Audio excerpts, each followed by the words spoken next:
সে এটা রেখে দেবে। প্রথম চ্যালেঞ্জে পাইলটরা 3টে টিমে ভাগ হয়ে যাবে। আমার বাড়ি যাওয়ার কোনো উপায় নেই। আর প্রথম যে টিম এই 18,000 কেজির প্লেনটাকে ফিনিশিং লাইনে নিয়ে যাবে। 3, 2, 1, শুরু করো। আর এই 3টে টিমের মধ্যে যে টিম এগিয়ে যাবে তাদের এই বিশাল জেট ইঞ্জিনের শক্তি সহ্য করতে হবে আর সহ্যের কঠিন পরীক্ষাও দিতে হবে। তাহলে দেখা যাক। আমরা শাটডাউন করলাম একটা গোটা শহরকে 24 ঘন্টার জন্য, কিন্তু প্রথমে দেখব কোন টিম এই ফিনিশিং লাইনটাকে ক্রস করতে পারে।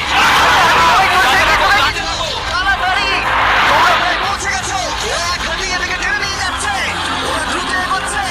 ওরা কি তাড়াতাড়ি যাচ্ছে? জিততে হলে প্লেনটাকে ফিনিশিং লাইন ক্রস করাতে হবে। ও, আমরা উইনার পেয়ে গেছি। তোমরা পেরেছো।